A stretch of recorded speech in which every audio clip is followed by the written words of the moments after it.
And today this is the marketing perspective. Today we have Chris and at Solozo, and he is kind of an Amazon. He knows Amazon advertising and Amazon stuff really, really well. He has his own podcast. He really kicks it off. He's a great personality, and he's going to introduce himself, and then we're just going to have a conversation about on Amazon tactics, some off Amazon tactics, and kind of get it going from there. So yeah, Chris, tell us a little about yourself. Well, thanks, Victor. Thanks for having me on. Appreciate it. Excited to chat with you. So, everybody, my name is Chris Gramlich. I'm in the Amazon space. I work at a software company called Solozo.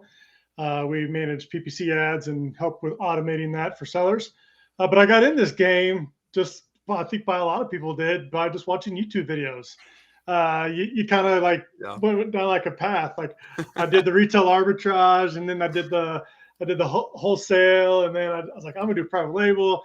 And so, I got into private label. Solozo's in my backyard pretty much. Like I'm located in Kansas City, and Solozo was headquartered in Kansas City. And I went to a meetup, got, addicted. Obviously, I'm addicted to it. And they had an opening, I took it. So it's been fun. It's been great. Recently got to meet you. That was a fantastic time. But just loving the space and love helping sellers. I think that's what we both do, and we love doing is helping other sellers market their products on Amazon and try to get the best return they can. Yeah, 100%. And I wanted to touch on this because a lot of sellers are dealing with this, the increased cost of Amazon advertising right now. So we're noticing about like a 15 to 20% increase month over month with the increase of the cost of advertising for all these sellers. What do you recommend sellers do right now since the increase of advertising is getting so much more expensive? What can sellers really do right now with this increased cost? Yeah, we're seeing this across the board too. And if you think about where it's coming from, look how many aggregators are in the space, and they got deep pockets, and the cost per clicks are going through the roof. And then look at the software tools. There's a lot of software tools out there now. There didn't used to be. Everybody's raising bids. So you got a combination of automation tools, and you got a combination of aggregators, and cost per clicks are just going through the roof. So what do little guys like myself and small sellers do? Right? Like, what do we do? Like, what do we got to get creative. Yeah. So there's some things I've been playing around with. One of them is going like Google ads. I know that's very generic, but a lot of sellers that I talk to, I'm sure you've talked to as well, they focus just on Amazon ads, and they've kind of forget about Google ads. It's a little bit more complex to use Google or to set up Google ads. But if you can get that moving and get that going, it doesn't even need to be a conversion that you get. If you just drive traffic to your listing and they add it to their cart or they browse around on your listing somehow, that's going to help with the ranking of your product anyway, just those types of actions. So recently I've been playing around with organic ranking or with my organic ranking with Google ads. I'm seeing like a 3-to-1 ratio. Like I get maybe 2 conversions after 2 weeks, and I can see my organic ranking go higher than I would get with advertising aggressively. Like it's pretty crazy. Yeah. And I see the same thing on my side. So if we compare it to search, find, buy, I actually see about a 300% increase. For example, if we have to give away 100 products through search, find, buy, and we only give away 30 through Google, it's about like we only have to give away 30. Like literally, it's like that effective. And it's actually interesting. What's interesting about it is Amazon is prioritizing Google search engines more than their own search engines. So, for example, if I type in bedsheet on Amazon and buy the product, I'll see a slight increase. If I type in bedsheet on Google and buy the products on Amazon, I will see even a dramatic increase. It makes no sense. It literally makes no sense at all. I don't know. I'm curious to see what's going to happen 6 months from now. Like if that's a glitch or something, but it's crazy because it really, like, you don't have to give away that much product. You don't have to give away is the right term. Give away much product to get the ranking. If you just run a couple Google ads and get that ranking up, it does work. Another one, obviously, Facebook ads. People doing Facebook ads. That seems to work as well. I don't know if it works as well as Google's been working currently because with the whole iOS update and stuff. But Google is where I've been playing around with a lot more now. Yeah, that's great. Any fun tools that you have seen to help integrate Google and Amazon yet? There is. Hmm. There is a tool out there, and you may know about it too. But yes, there is a tool out there that is live. Uh, it's a great tool. Yeah, if you don't want to say it, that's completely fine. Do you know the It was tool? just, I think you might know the tool as well. yeah, I do know of the tool, but I was just curious. I was just curious if you wanted to Uh, share it. That's I hilarious. think it's gonna. I mean, more and more people are using it. I don't. They're gonna find it, but uh, But it's fantastic. yeah, I Mhm. agree. I agree. So when it comes to another Amazon like off traffic and things like that, I do want to touch on what is your thoughts right now on what's going on with rebate key with all these other platforms that they're shutting down the APIs and things like that. What is your thoughts on all that? Yeah, this is a touchy subject, and it's very current. Like it's Yeah. super. Like it just happened. You know, it was just a matter of time, right? It was just a Hmm. matter of time before somebody got wind of how things were working and how the rankings work. And Amazon employees aren't stupid. They're joining groups and they're using software tools. So it's just a matter of time. I think that's going to make the playing field a little bit more even. I'm not saying search find buy is not going to work. It still works. It works great. Hmm. You can still do it. But I think what's going to end up happening is it's going to become more like a private group or a private set of like your own VIP group. Like Victor, you're selling a product. You're going to now have to worry about creating your own like community where you can leverage that community to do your ranking Yeah. for Amazon. Yeah. It's going to have to be more uh, quiet and not so much mainstream media out there so everybody knows about it. So it's going to, it still works. Hmm. Tools they're going to be watching it more.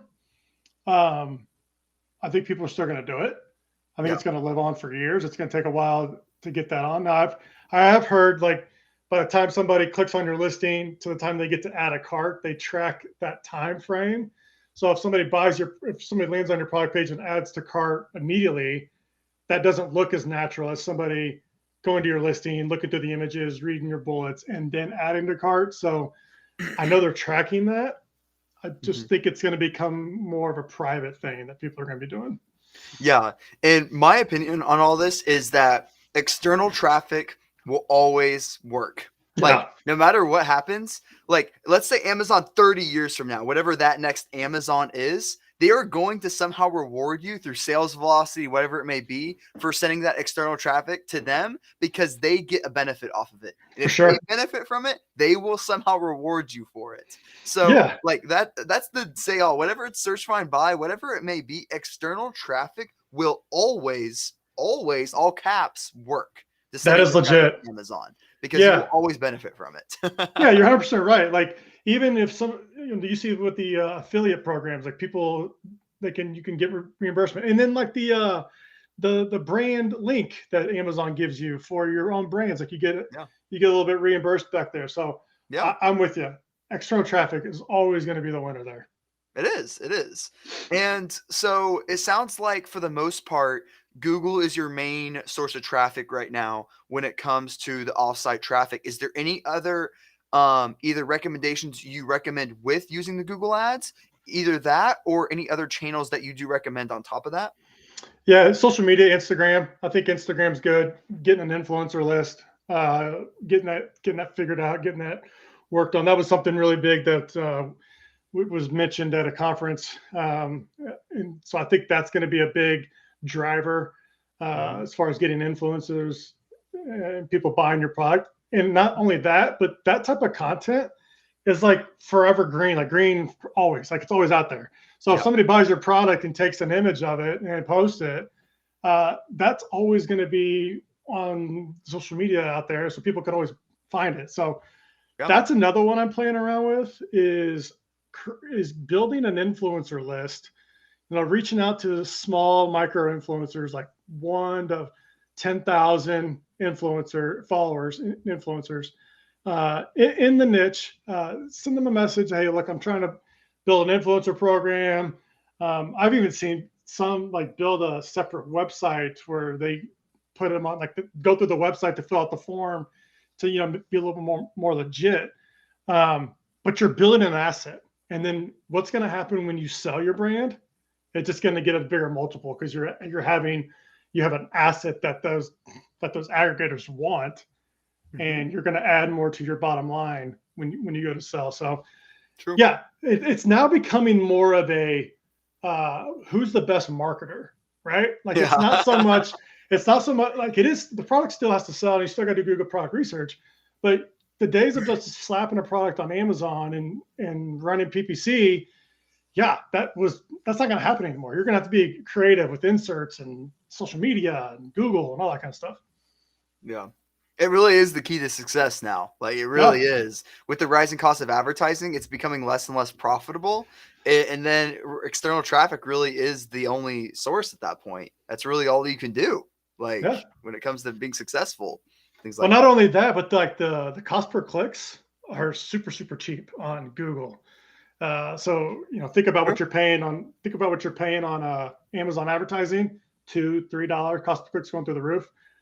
Maybe pivot over and try out some Google ads, like 50 cents, $1 sometimes. I've even heard Pinterest ads are being great. Like if you're like in the gardening niche or the home and goods niche or baby niche, pet niche, like those products that do well on Pinterest, you can run Pinterest ads. That might be a cheap way to do it. And we have a question from a user. Are Bing ads useful in this case? Like, I'm just curious. Like, would you see? So we talk about Google ads. I know maybe you haven't dove in with Bing ads, but I bet Bing ads are super cheap. I can imagine. I bet they're like cents. I bet they're like 60 cents. Yeah. I bet they're super cheap. I haven't played around with Bing ads. That is something now that's brought up. I may look into that because it might be low hanging fruit, long tail keyword, easy clicks. I don't know if our tool that we uses Bing ads. I haven't seen anything in there. Yeah, I've only seen Google ads. So I haven't seen anything in there. Yeah, so maybe I would definitely test it out. We'll eventually get there with Bing ads, but we haven't really dove into it fully. But I don't know anyone that uses Bing. I've probably only seen 2 people ever use Bing, but I guarantee it's probably a cheap source of traffic. Oh, I'm sure it's super cheap. For all those grandmothers that don't know how to upgrade to Chrome, I bet that's your target market right there. Sell knitting needles and yarn and be perfect. Yes. Now you just have to train them how to use Amazon. Yeah, now you gotta get Amazon. What does all these buttons do? That's so funny. But yes. And then when another topic on Amazon, what is I don't know if Solozo does this, but I recently heard this about increasing your top of search percentage within the Amazon. So for example, if you want a keyword segment to be that you say, hey, Amazon, I want to spend 900% more on the top of search. And for bottom of search, I want to spend like less than 50%. So basically meaning that if your bid is at $1, I want to spend up to $9 to get at top of search to get that higher conversion rate. What's your opinion on that? I like it in the short term, especially on a ranking product or a new product that you bring to market.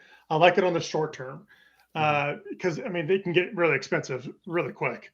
So if you're ranking a product, what I would do there, and now's probably a good time to do this. If you're trying to improve your organic ranking on a product before Black Friday, Cyber Monday, you're right at that window of 2 weeks here. What you could do is do a single keyword, exact match campaign, throw an aggressive bid on there. So use the suggested bid as your suggestion, and then throw a 900% top of search multiplier on that, but only do it for like 2 weeks. Like just let it run for about 2 or 3 weeks. That way you get a lot of conversion. Your click-through rate goes up. Throw a coupon on your listing, like a massive 50% off coupon. That's a big one, especially if you have a product that's like subscribe and save. Throw a big massive coupon on your listing just to try to get organic ranking go up. And then you could shut that down, that Wednesday before Thanksgiving or the holiday or whatever. And then maintain your existing campaigns. Mhm. So I like doing those type of search, especially at 900, but it's short term for me because Mhm. I want to rank, but then I want to like maintain it and be more profitable moving forward. And what is so when you're ramping up, when you're tracking the keyword rank, are you like analyzing? So you're saying, okay, I'm going to spend a lot more and to get ranked organically. Are you just tracking that, and are you seeing uplift? Like how are you going through and tracking like the keyword rank lift for between all your keywords? Do you see a direct like a very fast correlation? For example, if you ramp up ads and you spend all of a sudden you spend $100 a day and now you're spending $1,000 a day, and how high do you typically see that rank increase? I know it varies a lot, but I wouldn't see it. I wouldn't by just using sales velocity. I couldn't see that doing like a crazy amount of rank No, changes. and it does take a while before the Uh-huh. algorithm starts to move you up the rank organically, Yeah. like 1 or 2 days, 3 days, sometimes even longer, Hmm. before you start to see that change. So I'm running this for 2 weeks, but what I'm trying to do is show Amazon that I'm converting for that keyword or that search term that I'm going after so that I can move up the rank as fast as I can. Hmm. If it's hitting my target, like if I'm getting sales and I'm getting good return back on that campaign, I may extend that end date out a little bit longer because it's churning and burning. It's ranking and I'm getting revenue and I'm getting sales through it. So I think it depends Hmm. on that, but it does take a little bit of time before you start to see some ranking. There's tools out there you could track your keywords for. That's another way I'd love to do is like track your keyword ranking because that really tells you if your ads are actually paying off. You don't know if your ads are working if you don't track your keyword ranking. Like you gotta kind of know that. True. So you got to figure that out. And for like as we know, Black Friday, Christmas, all these are being really, really, really big holidays for us. What do you recommend, either external traffic wise, advertising wise, to really rank for these particular keywords for Black Friday, for Christmas, for Thanksgiving? What are you recommending people to do with all these holidays coming up Well, I for Amazon? feel like sellers, and I'm guilty of it. Like the FOMO, fear of missing out, right? Like Yeah. I'm going to miss out on this, and like I think you got to stop for a second and think like, is my product even something giftable? Like, is somebody going to gift this item, or do people buy this product as a gift? If the answer is no, then I wouldn't be going out there raising bids and raising budgets just to be a part of the party. Like I wouldn't do Yeah. that, Yeah. But if you have a giftable item, then yeah, this is the time you want to do that. So what I would do is kind of like what I do at the top of search. If your product is giftable and you have enough inventory, that's another story. If you don't have inventory, I don't know if I'd be even running ads, but uh, if your product is giftable, put it in a campaign, put the keywords in a separate campaign. So, like if you sell barbecue products, the keyword or the search term would be like gifts for barbecue lovers or uh, gifts for barbecue fans or whatever. Like, figure out what that term is, but don't just make it for gifts for dad. Like, Yeah. that can be anything, right? So True. niche it down to what your product is, because if you start to spend money on advertising and your keywords are going after are so generic, you're gonna you're gonna blow money away. It's just gonna throw money away. You're gonna spend a lot of money, because people are browsing. Think about how many products show up when somebody types in gifts for men. Like, there's a ton of products. There's no set product there. But if you go after the words gifts for barbecue lovers or gifts for barbecue fans, whatever it is, now you have a lot more better chance of getting that click and getting conversion. True. Very true. That makes a lot of sense actually. Um, yeah, that's a good strategy to go after it. And when it comes to external traffic and things like that for Black Friday, for all these things, what are you kind of doing? Are you doing the same method through Google Ads? Or what is your strategy with external traffic related to Black Friday and Christmas? Yeah, first I'm like making it known that we're doing a sale or something. I'm blowing it up on social media, telling my followers, if you got an email list, you're getting that ready. You're going to have a promo code probably that you want to do for your email list. On the Google side, you're going to do the same thing, that like gifts for barbecue stuff or whatever that is on their top 10 gifts for my husband, whatever, like, or my wife or my dogs or my kids, whatever it is. So you're just going to have to do a little bit of both. You'll do Google side. That's going to be more gift related products. And then on the social media side, if you're running a sale, if you're running a flash sale, if you're one of the products that got chosen for cyber deals, use your email list to your advantage. If you don't have an email list, just post all over social media, and you can use some hashtags like Amazon made me do it, or TikTok made me find it, or whatever. Like, use some hashtags so people that follow those hashtags will find your product. So that's it. Like, creating good social media content, whether it be video, posting about it, email list, and then having Google ads focusing on gift related keywords. I think that's a good strategy for doing external traffic to your listing. Yeah. Yeah, I think that's a great strategy going forward with it. And when it comes to, like, is there any other recommendations that you would do on the product page level or on the advertising level, external traffic level, or like when it comes to promoting your sale? What is there any other things you would recommend a seller going into Black Friday or Christmas that they should be doing? Yeah, I think the content on the listing would be something I would focus on. Maybe add a secondary image with a bow or a Christmas tree, or maybe show it being given as a Christmas gift and underneath the Christmas tree. Show that in your image so people can get like emotional to your product. I think a lot of like shopping behavior is all about pulling the emotion strings when people get to your listing.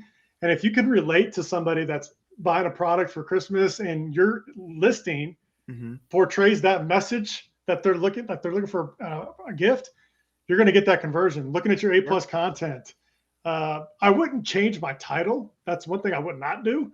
I would hold off on changing my title. I may even hold off on changing my bullet points. But on the visual things, images, even the A+ content, those are things I would be looking at. Cool. Yeah, that's really smart. And also changing it to like Christmas related or whatever holidays coming up. That's really fascinating too.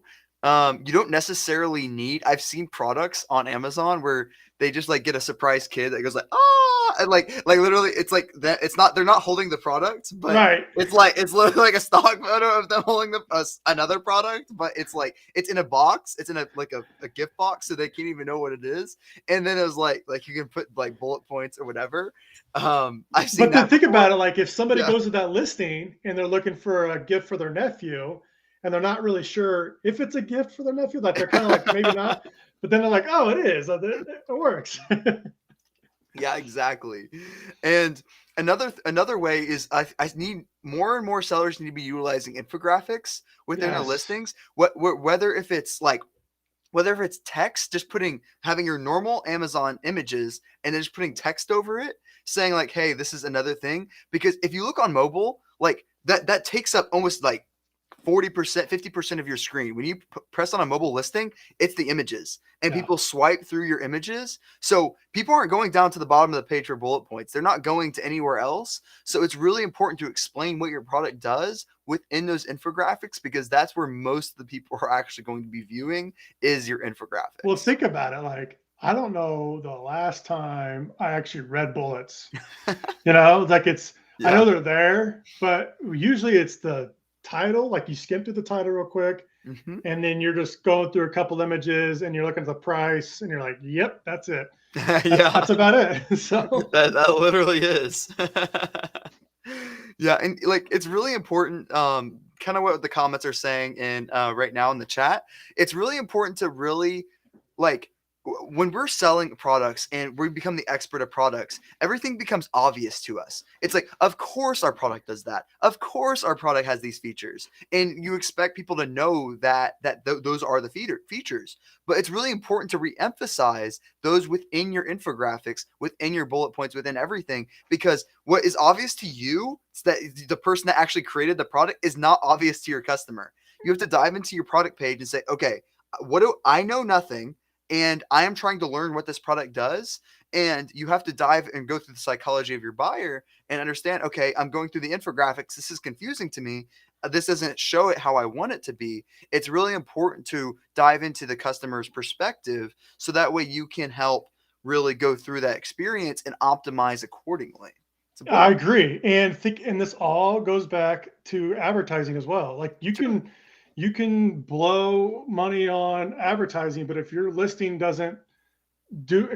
not good, like it has a couple images and a bad title and no bullets, Hmm. you can run as much ads as you want, but it ain't gonna convert. So True. you gotta, like, this all circles back around. If you're having a conversion rate problem, if you're running ads on keywords and you're not getting sales, it may not be an advertising problem. It may Yeah. be a listing problem. True. It's Yeah. really important to look at your conversion rate. I like to keep it, it depends on your category, but I like to see it within 20 or 25% is Yeah. typically what I see on Amazon. If you're in supplements, that can be different, way different, but I would say about 20 to 25% is a good one, and that's where you can have a lot of room for optimization there. And I would see most of the people actually viewing the images on things, so I would start there first.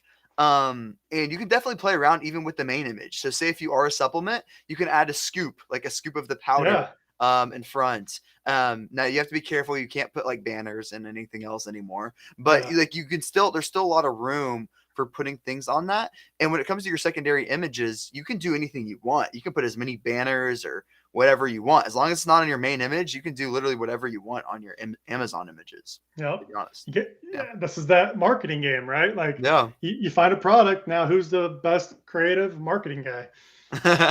Yeah, exactly. And I did have a question that came through. Will changing listing content affect the ranking and keywords, etc., that are banned by Amazon? Basically, no. From what I see is keywords are a great way to get your first products indexed, is what I see. It'll get you on page whatever 50, whatever, like if you're just launching a new product, and then then Amazon gauges, okay, this product is a bed sheet. I need to start ranking it for bed sheets, and then it starts to understand the product a little more. So I would say it doesn't make a huge impact once you are already ranked. Changing the content is my perspective of it. And the keywords that Christmas, yeah, I typically don't put those seasonal related products unless it is a depending on what your product is. But I would say that if it is like barbecue set or something else, I would try to put like gifts, potentially barbecue gifts, and other like gift related words within there that people may be searching. That's how I would basically trade up the content within Amazon, is how I would see it. Totally agree. That's all good stuff right there. And then if we have less impressions, then we have to work on the main impression with the main image. So yes, like I would say impressions have to do with advertising. Yeah. I would not say like impressions are the people actually looking at your product page. Then I would say if your click through rate is low, that would be your main image, is Correct. my perspective of it.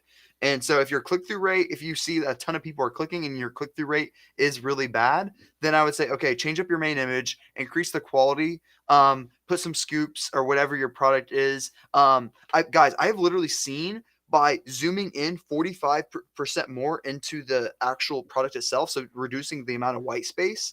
If you go through the listing, it looks way bigger now. Then I saw that actually double our click-through rate. So by just zooming in, literally that was it. So and that made a huge difference. So if you're trying to increase your click-through rate on Amazon, there are certain main image tricks that you can do to make it really where your product stands out rather than your competition.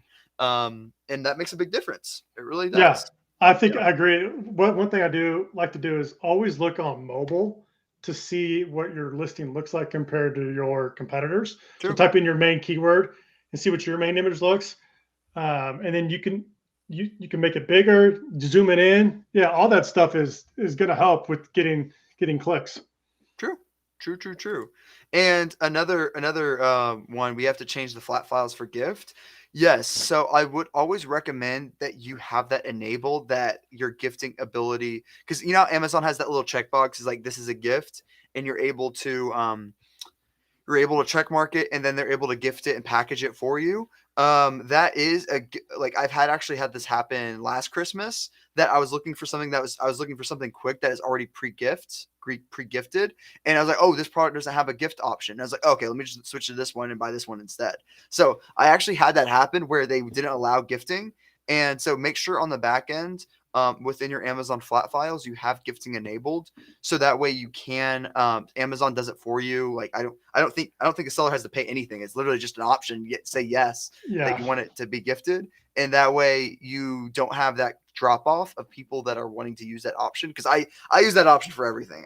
I'm a guy, I don't know how to package crap to be honest. I can't do all the whatever. I just use Amazon to package it for me because it's faster, Yep. and I just go in that direction. I'm with you. I'm with you. Yes. And I also recommend just people using the flat file in general for the filtering mechanisms. Amazon's getting better and better at, if you're on a search page on desktop, there's filtering on the left side. So whether if you can filter it by, let's say if it's a car part, okay, and you have it by this specific model of this specific car and all those things, if you don't have your flat file filled out with all those additional fields of what your product has within it, you're going to be automatically filtered out, like right Yeah. off the bat. Like you literally will not exist if you don't have those flat files filled out. So definitely fill out your back end, so that way when people go to filter your products for that specific car part, for that specific apparel item, like it's super important that you fill that out, because if you don't, you're going to be missing out on a lot of sales, Well, then unfortunately. think about it like if something happens to your listing. Sure. Let's say you get suppressed, a couple of days before you have a big flash sale. But now you Sure. got this flat file that you can upload and immediately get your listing back up and running. Whereas if you try to go through Seller Central, gosh, good luck. We know how that Yeah. goes. Yes, and it's a lot easier to upload changes and things like Yeah. that. You just got to get really good with all the errors, basically, that come up, with all the random stuff that happens.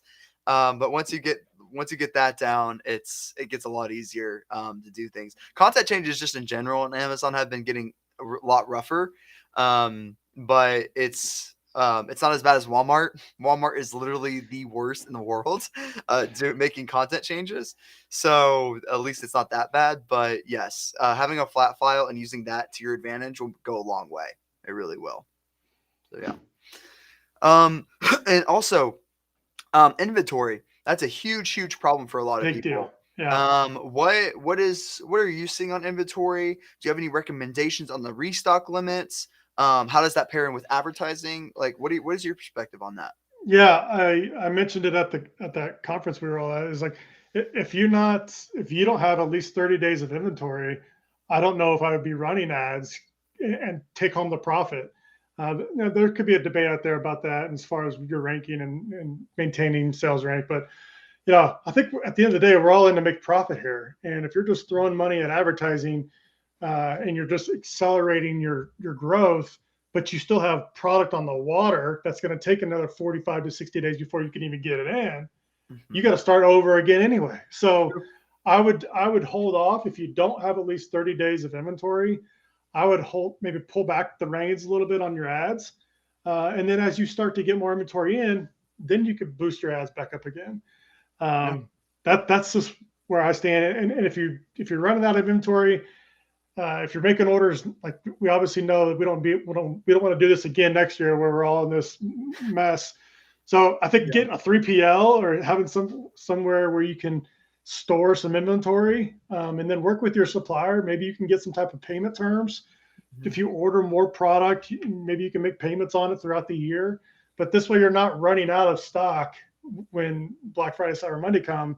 You could just go to your 3PL and put some inventory in. So I like It really surprises me that people still don't have a 3PL strategy, especially with what happened to COVID. That Yeah. like when Amazon just said, "Yep, sorry guys, no more inventory." Like, and then like I'm surprised like after that scare, no, people still don't have a 3PL strategy even after COVID.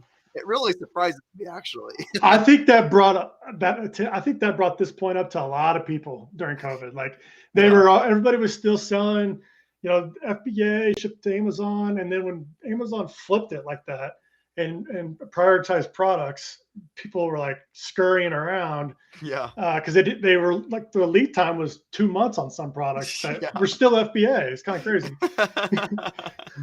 It was crazy. So yes, every seller should have some type of 3PL strategy, Yes. especially when Amazon suspends you, like all the random stuff that goes on. Like I've literally seen where Amazon suspended my like an FBA listing because of some random issue, like some inventory issue or whatever. But we had an FBM listing, so the ASIN was suppressed only for the FBM listing, but not suppressed for the F or it was only suppressed for the FBA listing and not suppressed for the FBM listing, and we're still able to sell and get through all that inventory. And then Yeah. by the time we were suppressed, then the FBA went live. So having an FBM strategy for all your products is like crucial, especially with all the lead time delays that Amazon's having after COVID, and just not being dependent on Amazon in general is a smart idea. It really is. For sure. And you mentioned restock limits. Each product in Amazon, you can go into your manage inventory and you can put like the lead time you think that it takes for you to get your product in stock. A lot of sellers skip this phase and they don't really pay attention to that. But if you fill that out and it's pretty accurate to what your lead time is, you should see your restock limits increase a little bit because you're Yeah. actually giving Amazon data that, hey, it takes me 8 weeks before I can get this in. So they may work with you a little bit. I've also seen where you just submit a ticket and it's like a simple ticket like, hey, I'm trying to submit more, I'm trying to send in more inventory for Amazon customers. I always like to do that. I always like to say like, this is going to help Amazon customers, so I need to get this inventory in. That normally would be like, they're like, okay, I got it, and you might get an increase in your restock limit there too. So Wow. just trying stuff like that, like just sending the ticket in or making your lead times right, sometimes that can work. Wow. I would never think that. Amazon seller support has always been so unhelpful. I I would not know. think that this scenario would actually help. You gotta try, like you gotta at least try a couple of times, but it's the messaging is like, hey, I'm trying to restock this ASIN, Hmm. but the restock limit won't let me do it. I need to get in this much inventory because it's going to help Amazon customers, and sometimes you can get a little boost there. So I just, anything that works, try opening a ticket, open another ticket, see if it works. I don't know, just That's keep great. trying. I mean, that's great. And when it comes to like 3PLs, is there any particular 3PL like that you've seen that you've liked that other people have liked? Because a lot of people ask me for 3PL recommendations, and I really just I know Deliver's pretty good.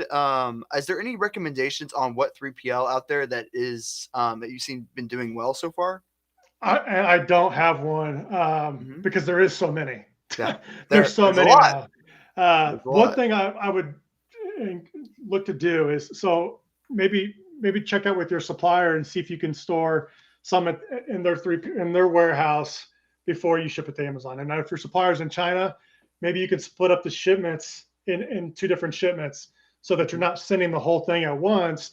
You've got an order for 6 months, but you're only shipping in 3 months worth, and Yeah. then another 3 months worth. I'll tell you though, if you're going to look for 3PL, make sure that they understand how Amazon works. Like they understand the Yeah. labeling and the packing. There's a lot out there now. There's a lot more 3PLs than there used to be. I would just be cautious in Venom and make sure you got somebody who knows what they're doing. True. True that. Um, and then like we got a question here. What is the best option to send all your inventory to Amazon or use a 3PL?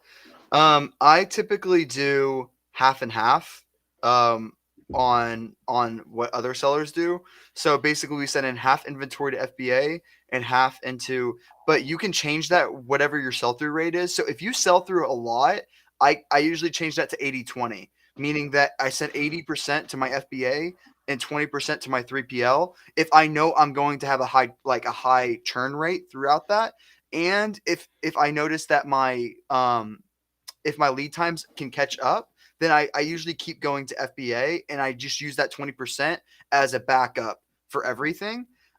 So that's what I would say to that. If you're having normal lead times, I would do 80/20. If you are having longer lead times, I would say I would do 50/20 or 50/50.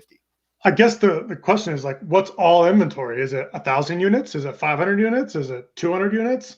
Like Sure. if you're doing bigger volume, then yeah, what Victor, what you just said there, perfect example. But if it's smaller stuff, then ship it all in, ship it, get it going.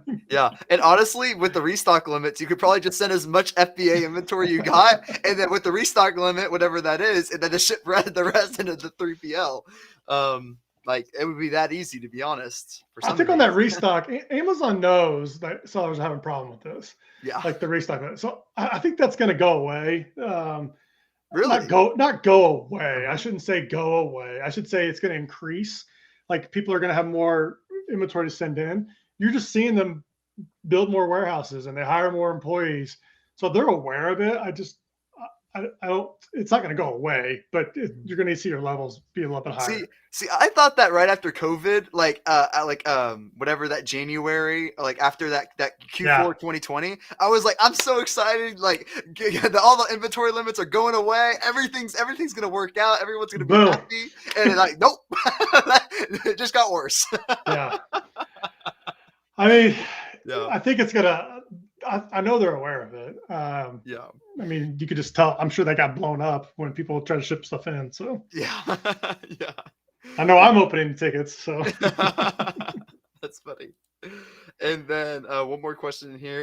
In the 3PL, we pay storage fee. How do you plan it out generally? Something depending on how big the 3PLs, they're able to do forecasting for you. You might have to use a forecasting tool, potentially, of how many sales are generating and how much inventory you should have. And it'll calculate lead times in there. So that's what I would say to that. With the storage fees, I would just have some type of forecasting in there, saying, okay, if I go through 100 units a month, and I need 1,000 units over 10 months, that's the storage fees are going to be A or B. And I know it's not that easy. That math is super simple, but with the forecasting tools and things like that, that might be able to help you out there when it comes to calculating the storage fees. for sure. So, yeah. And then, Chris, is there any other recommendations or any things that you see sellers are doing incorrectly and could be fixing, or anything else related to how to prepare for this Q4 within there that you can think of? Yeah, I think the main thing there is just monitor where your ads are going as far as spending goes. If you're Yep. seeing your budgets run out and you have a really good campaign that's hitting your target ACOS, then you will want to add more budget to that campaign to keep it rolling, keep it moving. Hmm. And if you don't want to add more budget, then shift your budgets away, shift your spend away from other campaigns. So if you always want to spend $100, move that $100 around from other campaigns that are performing better. You don't want to limit yourself on a campaign that's performing well, that's hitting your target ACOS. I see that problem a lot. Hmm. Is not enough attention is given to the budget of a campaign. They usually put $20, $30 in there and just let it run. If Hmm. it's hitting the target and hitting your goal and you're getting sales, keep it rolling, keep it moving. Yeah. Yeah, I totally agree with that. And especially when it comes to optimizing the bids Yeah, and figuring out and not giving up on testing out new keywords in there, is really, really important, and testing different type of ad format types. I'm really surprised that people don't test more ad format types like sponsored display, sponsored brands, sponsored. I recently created a dashboard that I'm able to easily distinguish between all the different ad types we do for each particular campaign, and that has been super helpful. Like I'm able to go through and say, oh, sponsor display, audience targeting, super high performing on this particular ad account. Let's go all in. And we've been able to increase like have super actionable insights from that. So I've been really impressed by that, actually, being I able th- to do I that. think that there's just so many now. True. that True. there's like, I don't know what sponsored display product targeting is. You know what I mean? Like there's Yeah. so many now.